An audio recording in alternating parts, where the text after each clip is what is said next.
네, 오늘 이 종교개혁 기념 주일에 우리가 함께 나눌 하나님의 말씀은 요엘 2장 28절에서부터 32절까지에 기록되어 있는 본문의 말씀입니다.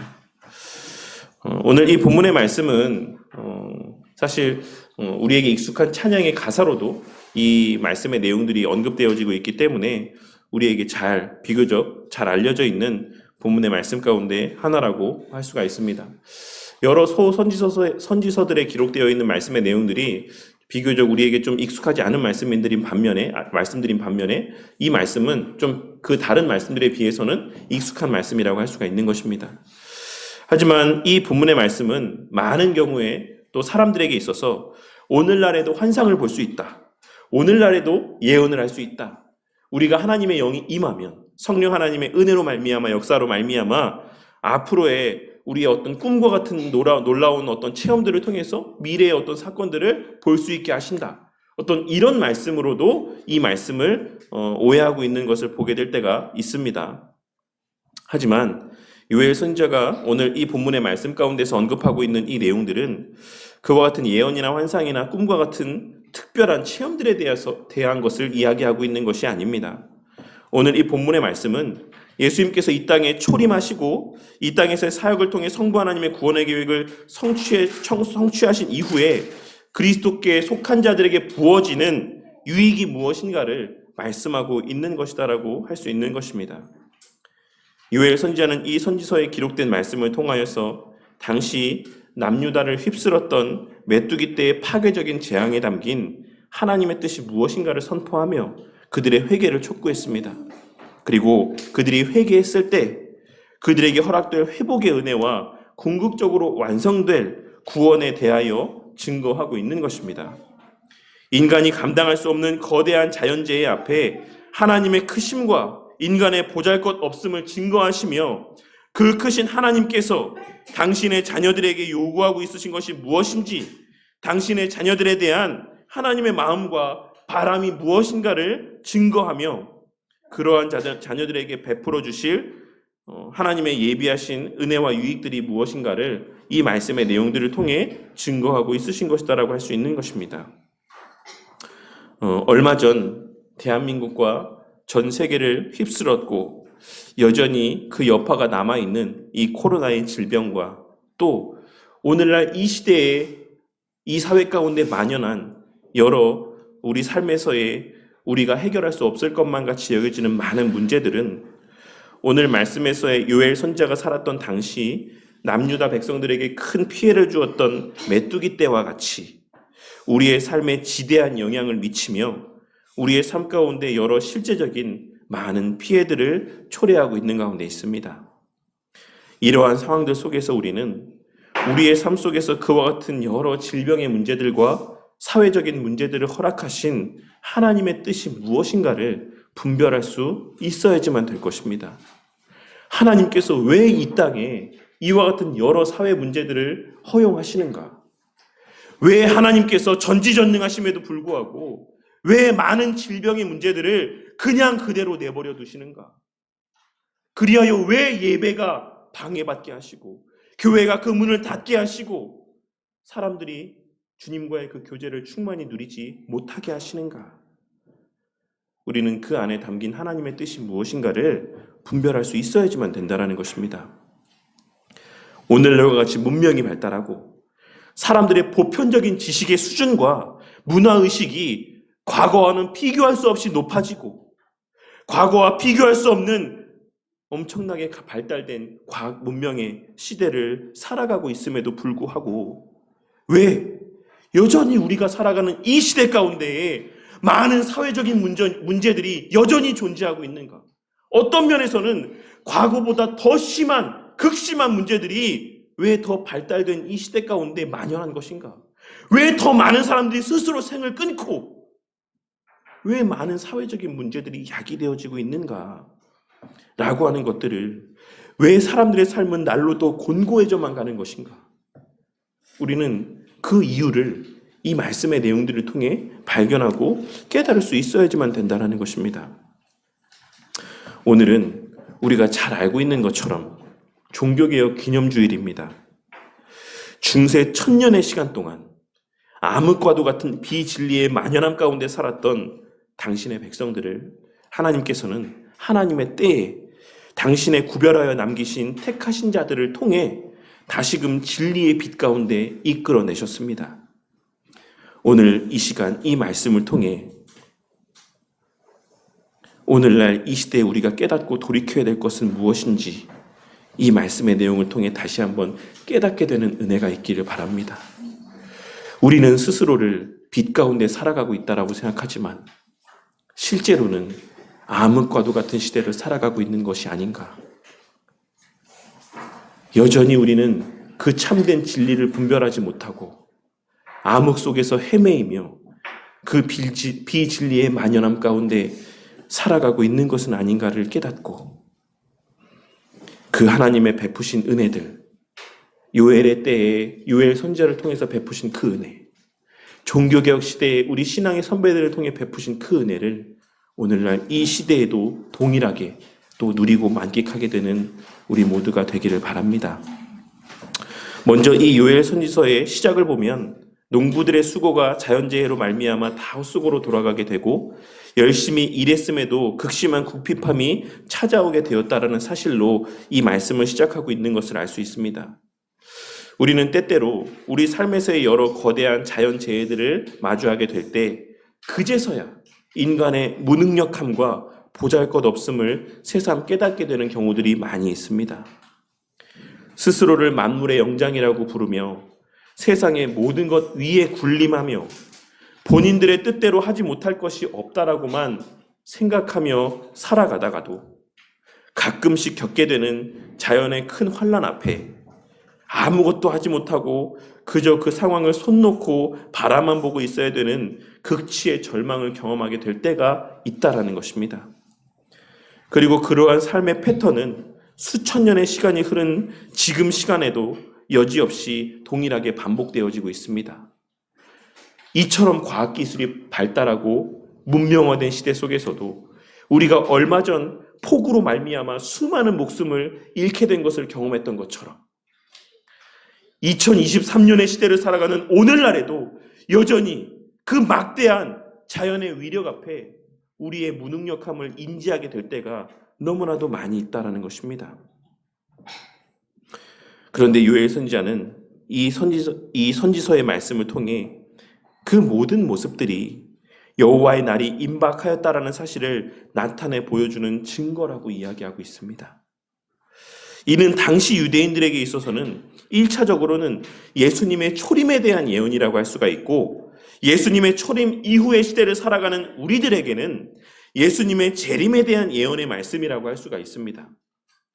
성경에 기록된 마지막 때에 대한 언급은 언제나 임박성에 대한 표현과 함께 다루어지는 것을 우리는 확인할 수 있습니다. 왜냐하면 베드로후서 3장 8절에서 10절에 기록된 말씀에서와 같이 하나님에게는 천년의 시간이 하루와 같다라고 할 수 있기 때문에 그렇습니다. 그러니 하나님 편에서 보셨을 때에는 마지막 심판의 때까지의 시간이 너무나도 짧은 하루와도 같은 순간이기 때문이기도 하고 실제로 우리 개인의 삶 속에서도 우리 삶의 마지막 때라고 하는 것은 우리 각자에게 불현듯 임하게 되는 것이기 때문에 하나님께서는 언제나 마지막 날을 임박성이 가까이 하고 있는 때라고 묘사하고 있는 것이다라고 할 수 있는 것입니다. 이는 그냥 단순하게 어떤 젊은 나이에 요절하거나 혹은 불의의 사고로 죽음을 맞이하게 되는 것만을 말씀드리는 것이 아닙니다. 오늘 말씀에서 그 죽음의 때가 임박했다. 종말의 때가 임박했다. 마지막 때가 임박했다라고 하나님께서 말씀하시는 것이 단지 우리가 언제 죽을지 모른다. 사고로 죽을 수 있다. 이것을 말씀하고 있는 것만이 아니라 그냥 평안한 하나님께서 우리에게 허락하신 그 수명의 때를 다 살고 죽음을 맞이하게 될 때에도 우리는 우리의 삶이 정말 너무나도 빨리 흘러왔다라고 고백할 수밖에 없다라는 사실을 말씀하고 있는 것이다라고도 할 수 있는 것입니다. 누가 정말 80세가 됐건 90세가 됐건 100세가 됐건 너무너무 지루했다. 내 삶의 시간들이. 이렇게 이야기하는 사람이 누가 있겠습니까?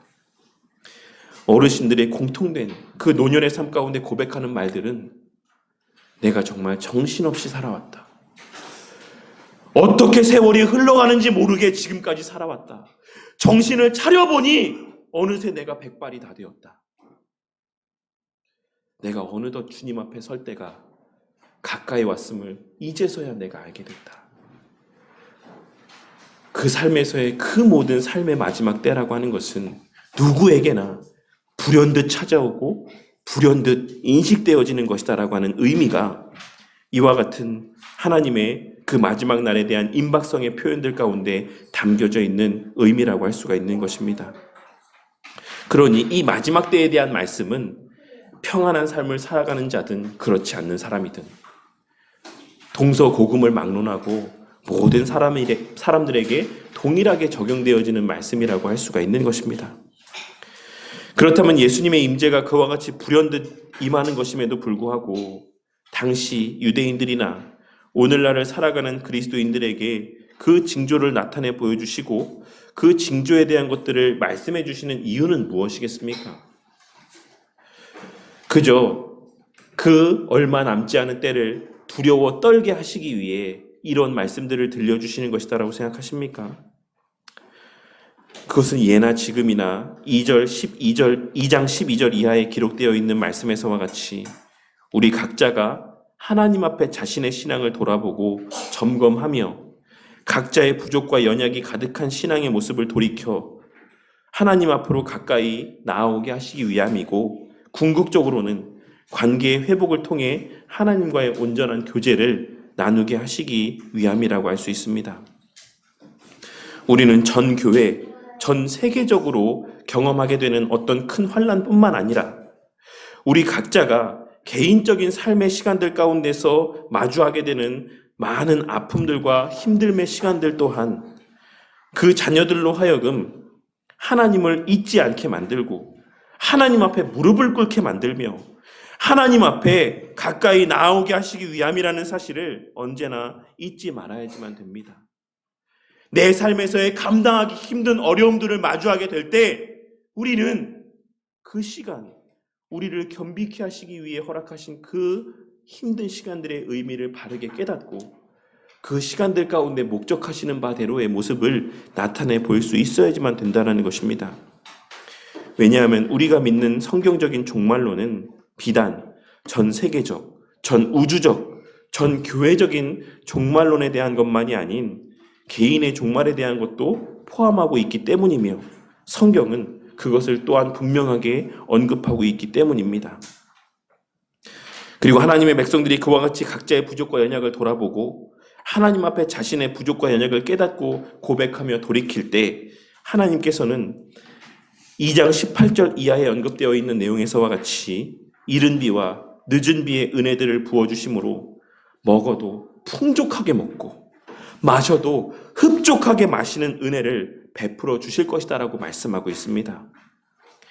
여기서 잠깐 우리가 생각해 볼 것은 우리가 믿고 신뢰하는 이 개혁주의 신앙은 물질적인 부분을 다룸에 있어서 무소유의 신앙을 이야기하는 것도 아니고 기복주의 신앙의 정반대편에 서서 극빈한 삶을 요구하는 것도 아니라는 사실을 우리는 깨달을 수 있어야지만 되는 것입니다. 하나님께서는 구약시대부터 신약시대에 이르기까지 끊임없이 그 자녀의 범사의 형통함에 대하여 말씀하고 있으십니다. 하나님께서는 인간을 창조하셨을 때뿐만 아니라 그 이후의 시대를 살아가는 그 자녀들 또한도 전도서 5장 19절에 기록된 말씀에서와 같이 그 삶 가운데 재물과 부요함을 허락하심으로 그것을 누리며 살기를 원하시고 그 모습을 기쁘게 바라보신다라는 것입니다. 그렇게 우리는 물질의 복을 귀하게 여기는 것도 바른 신앙의 모습이며 우리는 우리 삶에 유익이 되는 여러 가시적인 요소들, 실제적인 요소들을 귀하게 여길 줄 알아야지만 됩니다. 불교에서와 같이 무소유의 삶을 살아가는 것이 마치 참된 신앙을 소유한 자들의 마땅한 신앙의 모습인 것 같이 착각하는 것이 아니라 우리 삶에서의 필요들의 가치를 귀하게 여기고 그것을 누리고 만끽하며 살아가되 주님이 물질을 주시면 그 물질을 풍성히 누리고 만끽하며 살아가되 그것들을 선용하며 하나님의 영광을 발현하는 삶을 살아가기 위해 열심을 내는 자들이 되어야만 한다라는 것입니다. 오늘 말씀에서도 마찬가지입니다. 물론 오늘 본문 말씀에서의 물질적인 복에 대한 언급은 본질적으로는 예수님의 임재로 말미암아 성도들에게 허락될 영적인 유익들에 대한 예표의 의미가 담겨져 있다라고 할 수 있습니다. 하지만 거기에는 영적인 의미만 담겨 있는 것이 아니라 육적인 필요의 채워짐과 그에 대한 만족과 감사의 의미 또한 함께 담겨져 있다는 사실을 우리는 잊지 말아야지만 될 것입니다. 왜냐하면 하나님께 있어 가장 중요한 것은 물론 우리 개개인의 영적인 상태겠지만 그에 못지않게 그 영혼이 잘됨같이 우리의 범사 또한 잘되고 형통하기를 바라는 것이 하나님의 마음이기 때문입니다. 나는 너희들이 부요하기를 원한다. 나는 너네들이 잘 살기를 원한다. 부자 되기를 원한다. 건강하기를 원한다. 그것이 하나님의 마음이라는 것을 우리가 잊지 말아야지만 된다는 것입니다. 하지만 그 전제가 있다는 사실 또한 우리는 오늘 말씀을 통해 발견하고 깨달을 수 있어야지만 됩니다. 하지만 그 전에 네 영혼이 먼저 형통해야지만 된다. 네 영혼이 먼저 잘 돼야지만 된다. 네 신앙이 먼저 바르게 세워져야지만 된다. 너와 내 사이의 관계가 먼저 바르게 서 있어야지만 된다. 먹고 사는 문제는 그 다음이다. 물질적인 문제는 그 다음이다. 하나님께서는 늘 그와 같은 말씀을 우리 가운데 들려주고 있으신 것이고 오늘 말씀에서도 그와 같은 하나님의 마음을 우리 가운데 들려주고 있으신 것입니다. 너희들이 회개하면, 너희들이 돌아오면, 너희들이 나에 대해서 바르게 인지하고 나에게 합당한 영광을 돌리게 되면 그 영혼이 회복되어지면 내가 먹어도 부요하게 먹고 마셔도 흡족하게 마시게 해주겠다. 내가 왜 너희들을 고통스럽게 고통 가운데 내버려 두겠느냐? 그게 내 마음의 본심이 아니다.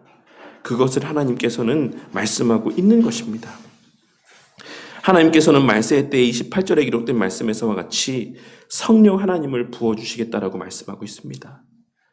왜 그렇습니까? 그 영혼이 잘됨이 하나님의 궁극의 목적이기 때문에 하나님께서는 그 말세의 때에 하나님의 영을 보내주시겠다, 부어주시겠다, 쏟아 부어주시겠다라고 말씀하고 있으신 것입니다. 물론 우리가 잘 알고 있는 것처럼 구약시대에도 성령 하나님의 임재는 있었습니다. 하지만 그것은 아주 제한적인 사람에게만 제한적인 때에 허락된 은혜였다라는 사실을 우리는 기록된 말씀을 통해 확인할 수가 있습니다.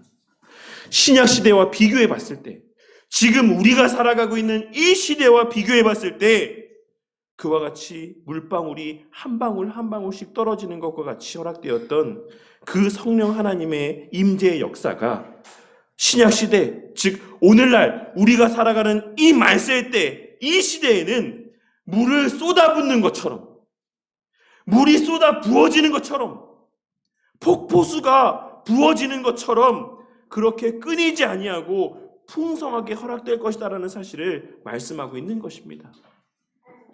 그런데 이러함에도 불구하고 오늘날을 살아가는 일부의 성도들 가운데는 구약시대와 같은 그런 은혜가 있었으면 좋겠다. 나도 구약시대 엘리야나 이사야나 여러 선지자들과 같이 그렇게 하나님의 뜻을 알 수 있었으면 좋겠다. 구약시대의 다윗과 같이, 아브라함과 같이, 모세와 같이 그런 은혜를 누렸으면 좋겠다라고 이야기하는 자들이 있다라고 하는 것은 참으로 안타까운 일이 아닐 수 없습니다. 우리는 그 구약시대에 예표된, 언급된 수많은 그 어떤 신앙의 인물들보다도 더 풍성한 은혜의 시대를 살아가고 있다는 사실을 우리는 오늘 말씀을 통해서도 발견하고 깨달을 수 있어야지만 되는 것입니다. 그리고 그 은혜가 부어지는 대상에 있어서도 구약시대의 왕이나 선지자나 특별한 몇몇의 사람들에게만 허락되었던 것과는 달리 오늘날 이 시대에는 남자와 여자의 구분이 없이, 아이와 어른의 구별이 없이, 사회적인 지위의 높음과 낮음의 그 차이가 없이 모든 하나님의 부르시는 자들에게 동일하게 허락되어질 것이다라는 사실을 하나님께서는 오늘 이 말씀을 통해 우리에게 증거하고 있으십니다.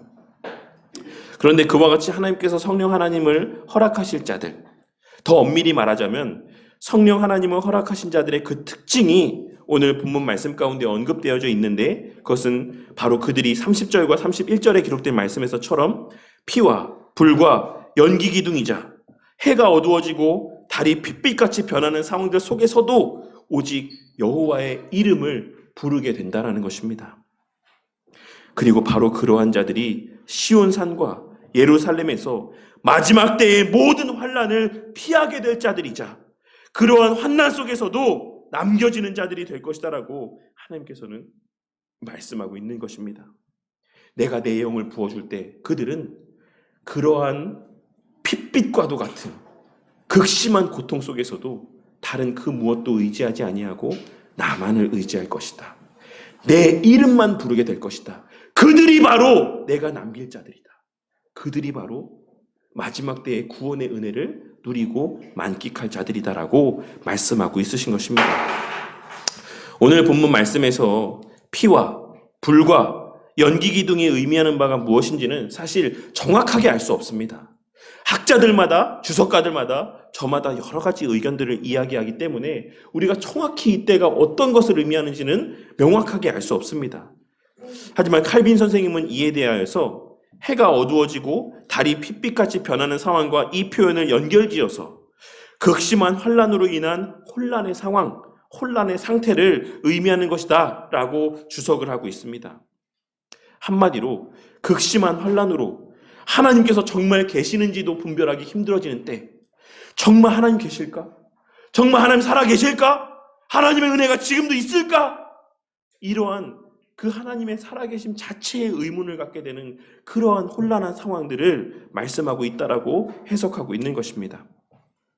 그리고 일반적으로 피와 불과 연기 기둥은 마지막 날 혹은 심판에 대한 묘사로 종종 사용되어지는 표현이기 때문에 이런 여러 가지 내용들을 종합적으로 고려해 봤을 때 저는 이 말씀이 의미하는 바를 마지막 날에 임할 여러 혼란의 상황들에 대한 묘사라고 해석하는 것이 합당하다라고 생각합니다. 그리고 그러한 혼란한 상황의 구체적인 모습들이 바로 해가 어두워지고 달이 핏빛같이 변한다라고 하는 말씀의 표현에서와 같이 우리가 당연하게 여겨왔던 것들, 우리가 당연하다라고 생각해왔던 창조의 질서와 그 신앙의 질서들이 그 빛을 잃어가고 변질되게 되는 상황이라 이해할 수 있을 것이다라고 생각이 되어지는 것입니다. 그리고 그러한 해석에 비추어 봤을 때 우리가 살아가고 있는 오늘날도, 우리가 살아가고 있는 지금 이때도 다른 여느 시대와 마찬가지로 말세의 때라고 하는 사실을 분명하게 인지할 수 있을 것입니다. 그리고 특별히 요엘 선지자가 예언하였던 바로 그 말세의 때와 같은 때가 바로 오늘날의 지금 우리가 살아가는 이 때라고 하는 사실을 우리는 충분히 발견하게 될 수가 있는 것입니다. 오늘날 성경이 분명하게 죄라고 선포하고 있는 동성애가 합법화되고, 심지어는 교회 안에서도 동성애가 죄가 아니라고 이야기하는 목사들이 강단에 서서 설교를 하고, 더 나아가서 동성애 가운데 빠져있는 목사가 목사 장립을 받고, 그러한 목사가 그러한 성도들 동성 결혼을 주례를 하고, 그러한 시대가 우리가 살아가고 있는 이 시대가 된 것입니다. 하나님께서 남자와 여자로 이 세상의 모든 인간을 창조하셨음에도 불구하고 나는 남자로 태어났지만 남자가 아니다. 나는 여자다. 나는 여자로 태어났지만 여자가 아니다. 나는 남자다. 그렇게 이야기하는 자들이 넘쳐나는 시대를 살아가고 있고, 그것을 인정해줘야 된다라고 이야기하는 그 목소리가 점점 더 세를 얻어가는, 득세하는 시대를 우리가 살아가고 있는 것입니다. 그리고 뿐만 아니라 주일 예배의 권위가 훼손되고 그 가치와 의미가 희미해져가며, 더 나아가 교회의 질서와 권위가, 그 가치가 땅에 떨어져 가고 있는 시대를 우리는 살아가고 있는 것입니다. 목사가 목사로서의 권위를 잃어가고 교회가 교회로서의 가치를 잃어가며 예배가 예배로서의 그 가치를 잃어가는 시대가 바로 오늘날 이 시대인 것입니다. 그 중심에 무엇이 자리하고 있었습니까? 바로 코로나라고 하는 전 세계를 휩쓸었던 이 재앙과도 같은 질병이 자리하고 있는 것입니다. 오늘날 성도들이 질병의 문제로 주일 예배의 자리에 나오지 못하는 것, 과거에 상상이나 할 수 있었던 일입니까? 우리 믿음의 선배들의 시대 가운데에 질병의 문제로 인해서 교회가 모여서 예배드리지 않아도 된다 라고 이야기하는 것, 우리 믿음의 선배들 때에 우리가 과연 상상이나 했던 일입니까? 하지만 교회가 앞장서서 그 문을 열어주었습니다. 교회 오지 않아도 된다. 모여서 예배드리지 않아도 된다. 모여서 예배드리는 것만이 예배가 아니다. 예배는 영적인 것이다. 장소가 중요한 것이 아니다. 교회가 성도들에게 그러한 길을 열어주었습니다.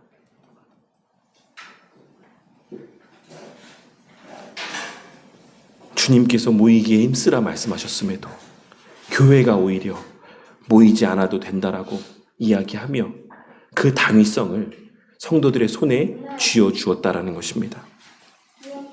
그런데 하나님께서는 오늘 말씀을 통해 그러한 상황 속에서도 오직 여호와의 이름을 부르는 자가 구원을 얻을 것이다 라고 말씀하고 있습니다. 그러한 자들이 시온산과 예루살렘에서 피하는 자들이 될 것이라고 말씀하고 있습니다. 본문에서의 예루살렘과 시온산은 신약시대의 교회를 가리키고 의미하는 표현이라 할 수 있습니다.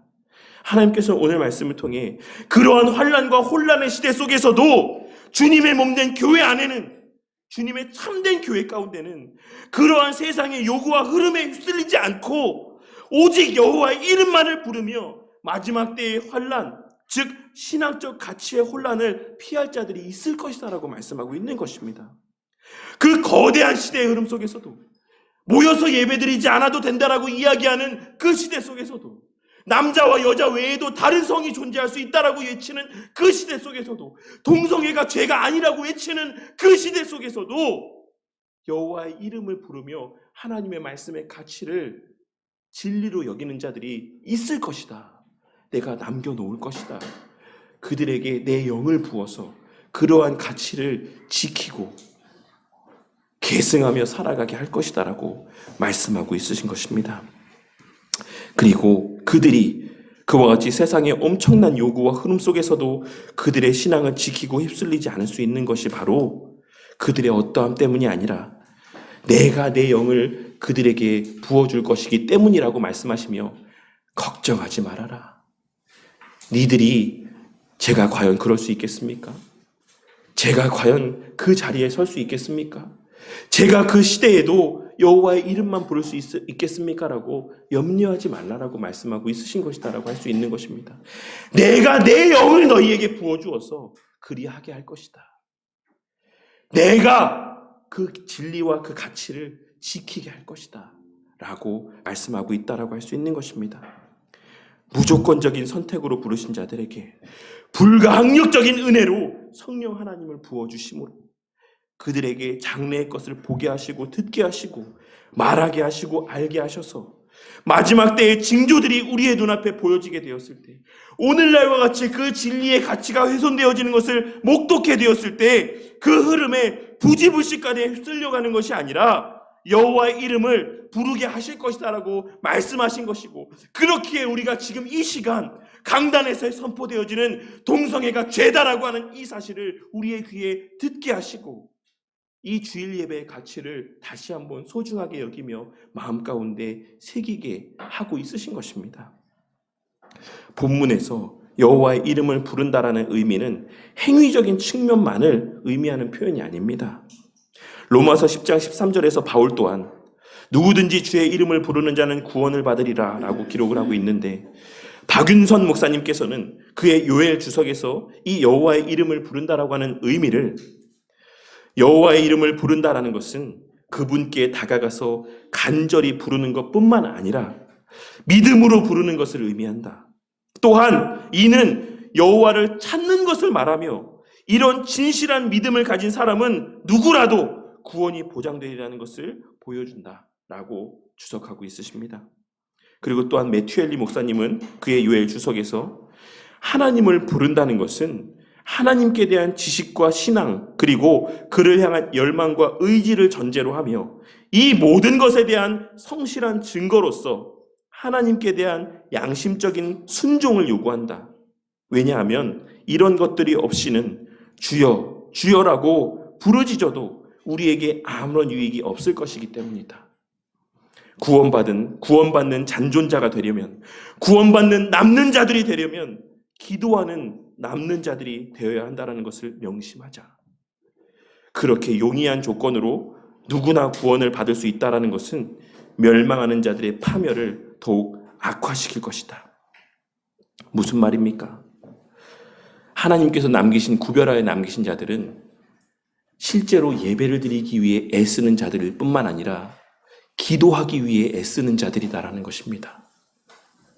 이는 성경 말씀에 근거한 바른 신앙의 삶을 이야기하고 있는 것이다라는 것입니다.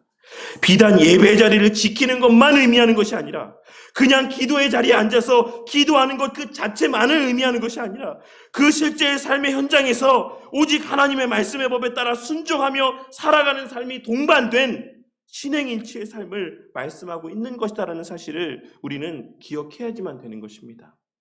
다시 말해서 성령 하나님을 통해 부어주시는 끊임없는 충만함 가운데 알아야 될 것들을 바르게 알게 하심으로 행하여야 될 바를 행하고 행하지 말아야 될 것들을 행하지 않고 살아가는 자들, 죄를 죽이기 위해 애쓰고 하나님을 가까이 하는 삶, 은혜를 살리기 위한 삶 가운데 애쓰며 살아가는 자들이 바로 여호와의 부름을 받은 자들인 것이며 그들이 바로 구별하여 남기신 피할 자들이라 할 수가 있는 것입니다.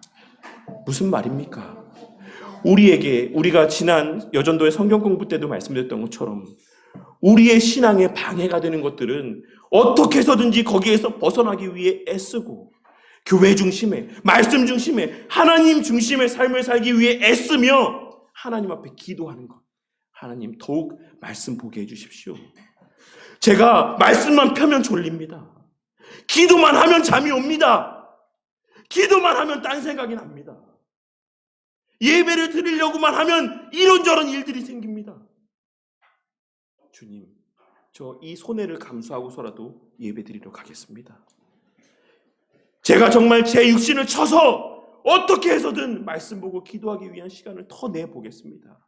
하나님 도와주십시오. 말씀을 알려주십시오. 그 맛을 맛보게 해주십시오. 말씀의 맛을 알게 해주십시오. 그렇게 기도하며 기도한 대로 행하는 사람들, 행동하는 사람들, 그 사람들이 하나님께서 구별하여 남기신 자들이라고 우리 매튜엘리 목사님과 또 박윤선 목사님은 설명하고 있는 것입니다. 오늘날의 한국교회는 수많은 논쟁들 가운데 기존의 교회들 안에서 지켜져 왔던 신앙의 기본적인 개념들이 흔들려져 가고 있으며 특히 코로나 시대를 지나며 주일 예배의 가치가 그 어느 시대보다도 훼손된 시대를 살아가는 가운데 있습니다. 수많은 성도들이 이제는 주일 예배를 온라인으로 드려도 된다라고 생각하며 상황과 형편에 따라서 각자 집에서 핸드폰으로, TV로, 컴퓨터로 예배를 드려도 된다라고 생각하며 교회는 성도들의 그와 같은 신앙 앞에서도 그와 같은 삶의 모습 앞에서도 아무 말도 할 수 없는 그저 그 입을 닫아야지만 되는 상황이 되고 만 것입니다. 제가 지난 주 중에 한 주 동안 십계명 말씀을 이렇게 배우러 다니면서 이제 그 모임을 이제 주관하시는 가장 선배된 목사님께서 마지막에 그 모든 말씀을 정리하시면서 하신 말씀이 나는 오늘날 교회가 이와 같은 모습으로 변질되어지고 성도들의 신앙이 약화되어진 것이 교회가 저녁 예배를 드리지 않게 된 것에서 비롯되었다라고 생각한다 라고 말씀하셨습니다. 과거에는 밤 늦게까지 예배드리고 교회 봉사하고 9시, 10시가 돼서 집에 가도 그 누구 하나 나 너무 힘들다. 나 교회 생활 못하겠다. 라고 이야기하는 사람들이 없었다라고 합니다. 그런데 오히려 성도들에게 더 많은 육적인 쉼을 제공해 주기 위해 예배 시간을 앞당기고 1시가, 2시가 오후 예배 시간이 되어서 오후 시간은 다 쉼의 시간으로 제공되고 있음에도 불구하고 오늘날에는 더 많은 성도들이 나 너무 피곤하다. 신앙생활하기 너무 힘들다. 라고 이야기하는 시대가 되었다라고 말씀하시는 것을 제가 들었던 것입니다. 오늘날 혹시 다른 교회들의 예배의 자리의 모습은 어떠한지 한번 보신 적 있으십니까? 장성우 선교사님께서 얼마 전에 한국에 오셨었는데 이제 저희가 마땅히 제공해드릴 숙소가 없으니까 그 평촌에 있는 세중앙교회인가 엄청 큰 교회가 있어요. 진짜 그 평촌에 큰 사거리 한 귀퉁이 자체를 이렇게 차지하고 있는 엄청 큰 교회가 있는데 이제 선교사님이 수요일날 수요 저녁 예배를 드리러 그 예배당에 들어갔는데 정말 예배당 자리가 텅텅 비었다고 합니다. 주일 예배의 가치가 땅에 떨어진 결과 주중 예배의 가치는 이제 논할거리도 되지 않는 시대를 우리가 살아가고 있습니다. 교회들마다 수요 예배의 자리는 텅텅 비어가고 새벽 기도회를 하는 교회와 성도들을 찾아보기 힘든 시대가 되고 말았습니다. 어느 교회를 막론하고 새벽마다 기도의 소리가 울려 퍼지던 이 한국 교회가 이제는 새벽 기도회를 하는 교회를 찾아다녀야 되는 시대가 되고 말았다라는 것입니다. 물론 새벽 기도회 때만 기도해야 된다는 것을 말씀드리는 건 아닙니다. 그때 기도하는 것만 의미 있고 가치 있다라고 말씀드리는 것이 아닙니다. 어떤 목사님들은 오늘날 시대가 변했으니까 과거 농경 시대와 달리 오늘날에는 사실 이 시대가 삶의 패턴이 바뀌었으니까 저녁 기도회로 바꿔야 된다. 그게 현대의 흐름과 맞다라고 이야기하는 목사님들도 있습니다.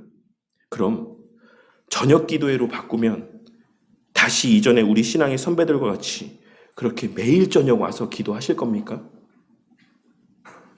저는 이것이 단지 시간과 상황의 문제라고는 생각하지 않습니다. 우리 삶에서의 본질적인 가치의 문제라고 생각합니다. 내가 어디에 가장 우선된 가치를 두고 살아가는가? 내가 어디에 가장 큰 가치를 부여하고 살아가는가? 이전에 우리 신앙의 선배들이 추구했던 그 가치가 이제 오늘날을 살아가는 우리에게는 최고의 가치로 여겨지지 않기 때문에 오늘날 예배도 기도도 주중에 그 모든 교회 중심의 삶의 모습도 변질되어지게 된 것이다라고 생각이 되어지는 것입니다. 우리는 여호와의 이름을 부르는 자들입니까? 성도님들은 오늘 말씀에 기록된 여호와의 이름을 부르는 자들이십니까? 하나님께서 그 영을 부어주실 때 나타나는 가장 극적인 변화는 말씀의 의미를 깨닫게 되고 그 말씀에 기록된 내용들이 믿어지게 되는 것입니다. 더 직접적으로는 그 말씀에 계시된 하나님이 믿어지게 된다는 것입니다. 하나님께서 무엇을 가장 기뻐하신다라고 말씀하셨습니까? 모이는 것을 가장 기뻐하신다라고 말씀하셨습니다. 예배드리는 것을 가장 기뻐한다고 말씀하셨습니다. 기도하는 것을 가장 기뻐한다라고 말씀하셨습니다. 우리는 그 일에 목숨을 걸고 살아가고 있습니까? 예배에 목숨을 걸고 말씀 보는 것에 목숨을 걸고 그 보게 하신 말씀대로 살아가기 위해 목숨을 걸고 그러한 능력을 부어주시기를 위해 목숨을 걸고 기도하며 살아가고 있습니까? 기도하지 않으면서 왜 나는 그렇게 살지 못할까? 왜 내 삶에는 변화가 나타나지 않을까? 왜 내 삶에는 하나님의 예비하신 그 부유함들이 물질의 풍성함들이 누려지고 만끽되어지지 않을까? 그것은 어쩌면 내 그 모습이 그 영혼이 하나님 앞에서 잘 되고 있지 않기 때문일 수 있다는 사실을 우리는 깨달을 수 있어야지만 되는 것입니다. 앞서 말씀드렸던 것처럼 오늘은 종교개혁 기념주일입니다. 하나님께서는 중세 천년의 암흑기에서 무엇을 위해서 당신의 백성들을 건져주시고 주의 몸된 교회를 다시 회복시켜 주신 것입니까? 무엇을 위해서 그 금쪽과도 같은 당신의 백성들을 죽이시기까지 하시면서 종교개혁의 운동의 그 불씨를 활활 태우신 것이겠습니까? 그것은 바르고 참된 예배를 위해서입니다. 성도님들에게 예배드리게 하시기 위함입니다. 이 예배를 회복하게 하시기 위해서 하나님께서는 그 귀한 하나님의 백성들을 죽이시고 그 피를 흘리게 하신 것입니다. 더 이상 사제를 통하지 않아도 하나님 앞에 예배드릴 수 있게 하시기 위해서, 더 이상 사제를 통하지 않아도 마음껏 기도하면서 하나님과 교제할 수 있게 하시기 위해서, 말씀 볼 수 있게 하시기 위해서 하나님께서는 종교개혁의 은혜를 우리 가운데 허락하신 것이고, 더 이상 그 사제의 권위에 억눌려서 행함 가운데 몸부림치며 내가 정말 구원 받았을까 받지 못했을까를 두려워 떨며 그 사제의 권위 아래 속박된 신앙의 삶에서 자유하게 해주신 것이다라는 것입니다. 그렇다면 우리 삶에서 하나님 앞에 가장 감사해야 될 제목이 무엇이라고 생각하십니까? 돈을 많이 벌게 해주시는 것이 감사의 제목입니까? 내가 건강한 것이 하나님 앞에 가장 큰 감사의 제목입니까? 물론 그것도 감사의 제목이죠. 질병 가운데서 낫게 하시는 것도 감사의 제목입니다. 내 삶에서 물질적인 부유함을 주시는 것도 감사의 제목이 맞습니다. 하지만 말씀을 볼 수 있게 해주심이 가장 큰 감사의 제목이라는 사실을 깨닫게 되는 은혜가 있기를 바랍니다. 우리가 이 시간, 이 자리에 나와서 앉아서 예배드릴 수 있게 해주신 것, 이게 얼마나 큰 하나님의 은혜인가를 우리가 깨달을 수 있어야지만 됩니다. 감격이 있길 바라겠습니다. 오늘도 내가 예배 자리에 나왔다. 오늘도 내가 아무런 사고 없이 무탈하게 예배 자리에 앉아있게 되었다. 이 사실에 대한 감격이 우리의 마음 가운데 있기를 바랍니다. 그리고 매일 저녁, 매일 새벽마다 기도할 수 있을 때 기도하며 기도할 수 있게 해주심에 대한 감사가 우리의 마음 가운데 자리하기를 바랍니다. 앞으로 우리 자녀들이 살아갈 시대는 오늘날 우리가 살아가는 지금 이 시대보다 더욱더 성경적인 가치가 훼손된 시대를 살아가게 될 거라고도 생각이 되어집니다. 무엇이 우리 자녀들을 그 신앙적인 위협 가운데 지킬 수 있을 것이다라고 생각합니까? 우리 성도님들이 가진 재산이 우리 자녀들의 신앙을 지켜줄 거라고 생각하십니까? 우리 성도님들이 가지고 있는 그 사회적인 지위가 우리 자녀들을 그 동성애의 엄청난 물결 가운데 지켜줄 수 있을 것이다라고 생각하십니까? 그렇지 않습니다. 여호와의 이름을 부르는 것, 그 부모가 여호와의 이름을 부르는 것, 그 신앙의 본을 자녀들 앞에 남겨주는 것, 그것이 우리 자녀들의 신앙을 지켜주는 유일한 힘이요 근거가 된다라는 사실을 깨닫게 되는 은혜가 있기를 바랍니다. 그리하여서 앞으로의 그 어떤 시대 속에서도 기도할 수 있을 때 기도하시고, 예배드릴 수 있을 때 예배드리시고, 말씀 볼 수 있을 때 말씀 보는, 정말 하나님 앞에서의 그 예비하신 복을 충만히 누리고 만끽하는 삶을 살아가는 자들이 되심으로, 여호와의 이름을 부르는 자들이 되심으로, 그 모습을 보고 자라나는 우리 자녀들도 부지불식간에 그 여호와의 이름을 부르게 되는 자녀들로 변화되어지고 성장해 나아가는 은혜가 있기를 바랍니다. 그리하여서 또 다시 맞이하게 될 그 암흑의 때가 될지라도 우리 자녀들이 그 암흑의 때에 어디로 가야 될지를 분별하지 못하고 이리저리 헤매는 것이 아니라 그 분명한 진리의 등불만을 바라보며 그 길을 걸어가고 그 자신이 또한 세상 가운데서 빛이 되어 그 캄캄한 어둠을 밝히는 우리 자녀들로 성장해 나아가는 은혜가 있기를 주님의 이름으로 간절히 축원합니다.